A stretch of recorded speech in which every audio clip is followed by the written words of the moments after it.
There is no way this happened last night in a very, very heated divisional matchup between the Edmonton Oilers and Vancouver Canucks in a game in which reminded me how much I exactly do not like the Vancouver Canucks at all. But first, if you haven't subscribed to the channel already, make sure you do so, as we are halfway to 2,600 subscribers on the road to 3,000 for any and all Oiler news. Folks, hit that subscribe button. What are you waiting for? But what are we waiting for with this recap with the rulebook?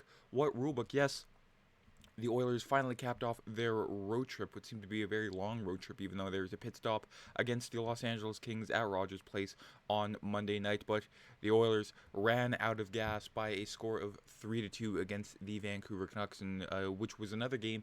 The Oilers went down by multiple goals early on, but just couldn't climb out of that hole yet again, even though they'd done so the past two games, with the officiating not just on Edmonton's side but both sides very, very suspect and questionable, with the Evan Bouchard and Matisse Ekholm, their respective penalties for slashing and high sticking led to two power play goals by Quinn Hughes in the first period at 14:38 in 18 minutes of the first, with Dan Hyman getting one in the middle of that, making it 3-0 Canucks. All seemed lost for the Oilers, but Leon Draisaitl climbed them back into it with two goals for his 32nd and 33rd, his league-leading goals in the National Hockey League, one of which was a power play goal, but the Oilers couldn't muster that third goal due to some shenanigans later in the third, but we'll get into that in just a bit. Of course, the Oilers only mustering 15 shots on goal, or on Thatcher Demko, who hasn't had, exactly the strongest of seasons since coming back from his injury, and I would have hoped the Oilers peppered him a little bit more, but again, just ran out of gas on the road trip. Of course, that's not always, the main excuse, but you could tell by the way they were playing last night that there just wasn't much more energy to muster up. 30-22 were the faceoffs in favor of the Vancouver Canucks, and the Oilers going 1 for 2 on their power play, while the Canucks, of course, the difference maker, going 2 for 4 on their respective power plays. And of course, Kris Knoblauch, saying the difference maker is special teams. 2 penalties and 2 power play goals were a big part of it. Giving up those 2 were the difference in the game. We were able to get 1 power play and a power play goal, and we lost by 1.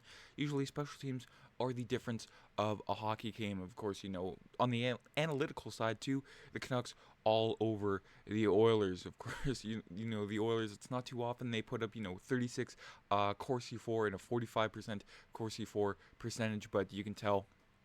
Again, I'm throwing energy around a lot here. The energy just wasn't there. And on the far right of the chart here, the Canucks leading the high danger chances for 8-2 in favor of the Oilers. Again, it's not too often the Oilers get outplayed in the high danger chances for, as the Oilers, one of the best rush teams in the NHL, and those generate a lot of high danger chances. And when it comes to the hockey stat card, again, same thing.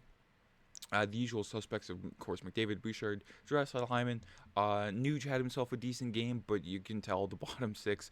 Of course, the Oilers did run 11-7, so it kind of, uses up a little more energy on the offensive side, only having 11 forwards with 1 less forward, with Josh Brown in there for some reason. I don't know why he was in the lineup to make it 11-7 when Jeff Skinner and Kasperi Kapanen are right there. But, of course, the Oilers, again, no energy at all. I mean, some are saying this was a scheduled loss.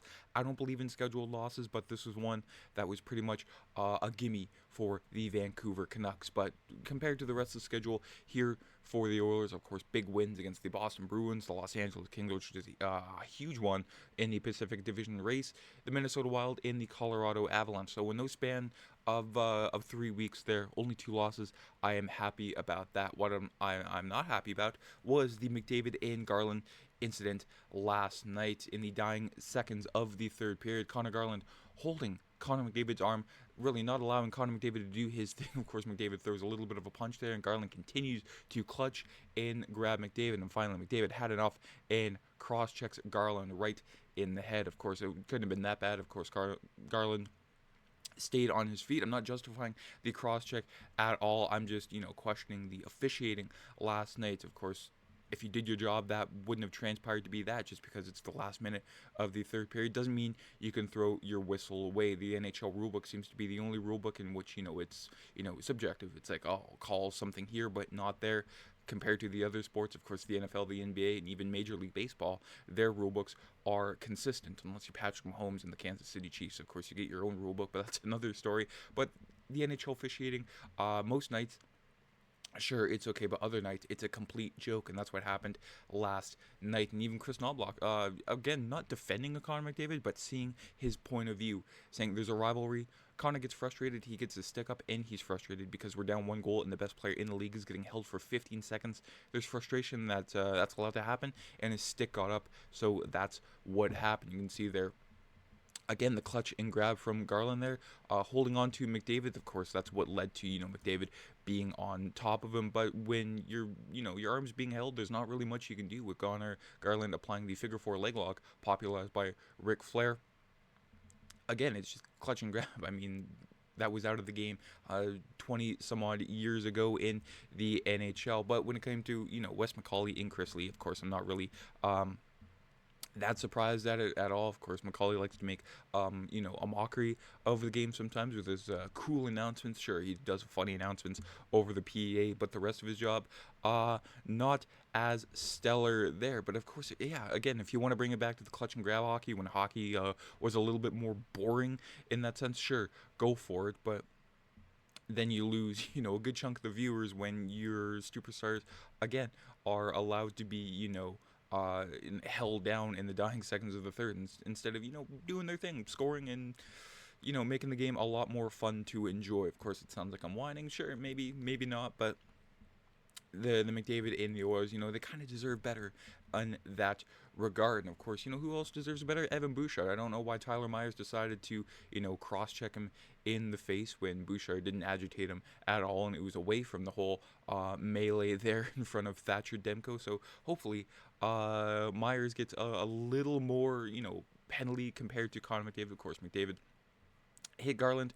Wasn't that hard to do, still a cross-check to the head. I'm not justifying a cross-check at all. I'm just saying, Tyler Myers, why did he do that to Evan Bouchard? But what is next for the Edmonton Oilers? Well, before their next game against the Washington Capitals on Tuesday night, Connor McDavid will get a hearing with the NHL Department of Player Safety. It will be an over-the-phone hearing. Of course, over-the-phone hearings are for the more lenient suspensions or fines. I don't think he'll get a fine. I think he will get a suspension. And same with Tyler Myers. Both will be over the phone. I hope Tyler Myers, again gets a little stiffer penalty, but I think McDavid will get 1 game at the very most, 2 if the NHL Player Safety wants to send a message, in which their messages are always all over the place, but they never seem to make any sense. But it wouldn't surprise me if they suspended both players for 2 games, missing the game on Thursday against each other, sort of hold everybody at bay. But before that game on Thursday, like I mentioned, the Oilers and Capitals, the league-leading Washington Capitals against Alex Ovechkin. That one will be very interesting. 8 o'clock Central, 7 o'clock Mountain on Sportsnet. That is it for today's video. Let me know down in the comments what you thought about last night's game.